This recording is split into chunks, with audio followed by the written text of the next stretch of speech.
Euron, vamos a comentar un libro que tiene muchos años, pero que tiene actualidad siempre, porque es un libro que habla sobre la democracia y sobre cómo se percibe por parte de agentes externos, como si fuera un alienígena que aterriza sobre el planeta Tierra y descubre lo que hay y se lo tiene que volver a contar a sus compañeros.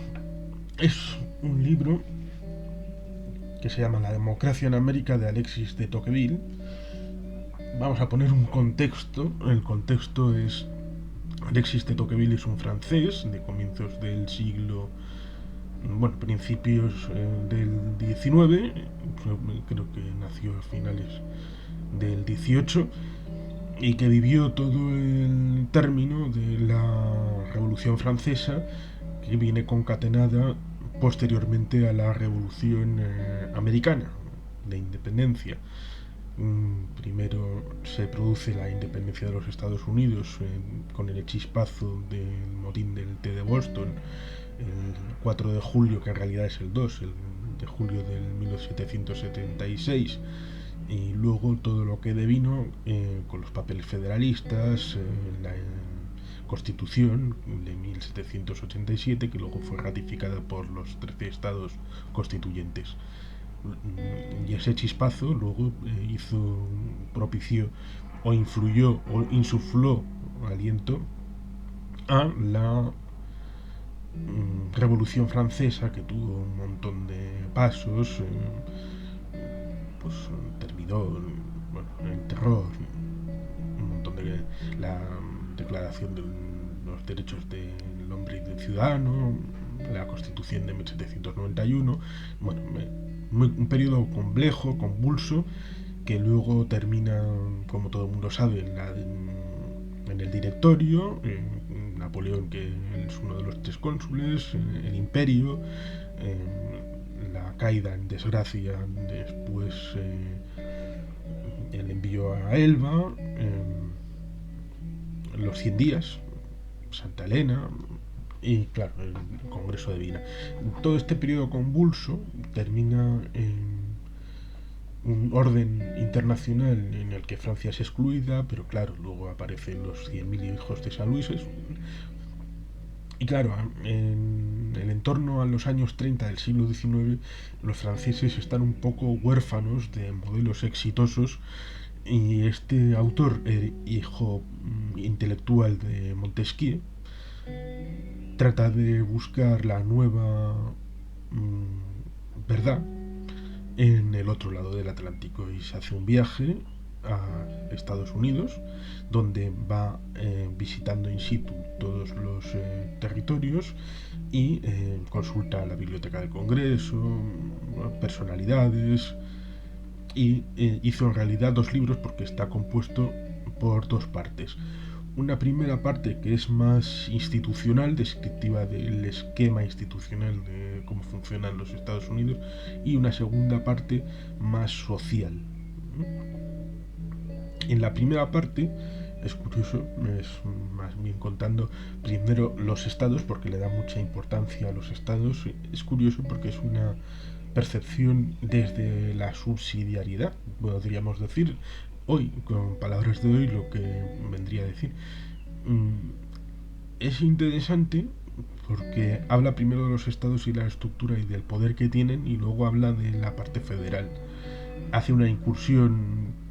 así como de pasada de que en antiguo había partes de Europa que tenían capacidad dentro de un reino, de un estado, de poner sus propias aduanas. Es una referencia evidente al señor de Vizcaya.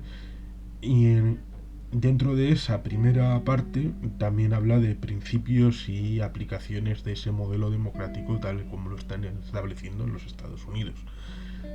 Esta parte tiene, visto en perspectiva, la curiosidad de que trata temas que deberían de haberse visto con mayor claridad en el momento, pero como habla, por ejemplo, de la independencia posible de Texas, de cómo los colonos están yendo a este periodo, a este territorio que entonces era de México cuando lo escribió, pero que él ya veía que dentro de poco la instalación de esos colonos podría llevar a que se desgajaran de México y al final acabaran entrando en la Unión. Otro tema es el tema de los negros, que lo trata de manera interesante, con un enfoque para la época que hubiera debido llevar a otra reflexión, visto en perspectiva de lo que sucede un siglo después, desde la marcha aquella de Alabama con Martin Luther King y todo el movimiento de derechos. Hay un ejemplo claro que dice que en estados del norte tienen el derecho a voto, pero claro, lo tienen reconocido, pero hombre, luego ya a la hora de ejercerlo es otra historia, porque si quieren presentarse o votar, pues hombre, pues igual se arriesgan los negros a un linchamiento. Entonces, o sea, sobre el papel tienen los derechos garantizados, pero luego otra cosa es llevarlos a la práctica. El tema de los indios es un tema interesante que lo configuran en un momento en el que todavía hay territorios en los que hay población nativa antes de ser llevados a las reservas. El tema del camino hacia la guerra civil es interesante como lo deja subyacente en buena parte del libro, en el choque entre el modelo federal a nivel estado, lo que luego sería Washington, y cada estado por... Claro, porque entonces era el choque que ya se preveía cuando se construyó la Constitución y también en los papeles federalistas, el choque entre legitimidades de quién hace qué. Claro, porque al igual que en otros casos, antes que ir a las armas, está la capacidad de la gente a decidir sobre sus propios asuntos. Y ese background está en las décadas antes y eso lo huele Tocqueville un poco en las instituciones y las gentes y lo deja plasmado en esta primera parte. La segunda parte, que se publicó más adelante, tiene más que ver con aspectos intelectuales, sentimentales, costumbres, sociedad, en la relación entre dentro de las parejas, por ejemplo, cómo se concibe a la mujer, cómo se concibe el modelo democrático en aspectos más familiares, personales, literatura, habla mucho de los orígenes culturales de la población de origen inglés. Mete por ejemplo a Shakespeare, que puedes encontrártelo en una cabaña de madera en no sé dónde. Es interesante porque es una parte más costumbrista, más dedicada a hacer un dibujo de cuál es la situación social, económica, cultural, con lo cual en conjunto hace un libro muy interesante para tratar de conocer la perspectiva de un francés de la época, del primer tercio del siglo XIX, de lo que se estaba construyendo de manera democrática al otro lado del Atlántico. Pensemos que ese momento es un momento convulso en Europa, porque aparte de lo citado, en los años 30 empezaba el reinado de la emperatriz Victoria en el Reino Unido,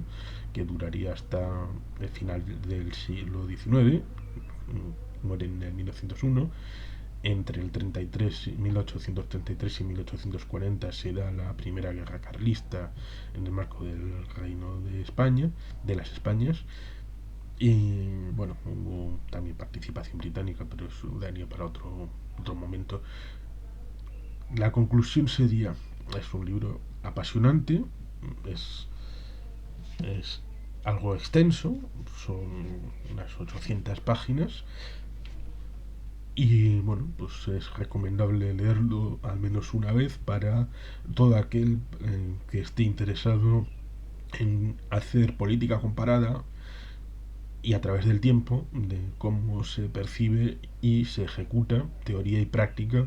del modelo democrático, porque la democracia no es solo algo para poner una estantería, sino algo que luego tiene que llevarse a la práctica, debe hacerse visible, tangible y real en los hechos cotidianos. La democracia no es una creencia, se ejerce, que también habla un poco de los aspectos religiosos como están habilitados en Estados Unidos, en lo que ahora es Estados Unidos, en la psique y el origen de su modelo democrático, el marco religioso y el marco civil, por así decirlo. Es un libro complejo, interesante, y como última reflexión, hace no mucho, no muchos años, el expresidente Mariano Rajoy dijo que era uno de sus libros favoritos, lo cual resulta curioso comparando la teoría y la praxis de su vida política con lo que plantea el libro. Bueno, cada cual lo que quiera. Lo importante es tener un criterio después de haber leído los libros. Eso es lo importante. Y que cada cual elija su propia lectura. Yo invito a que cualquiera que le interese se aproxime a este libro y juzgue cada cual.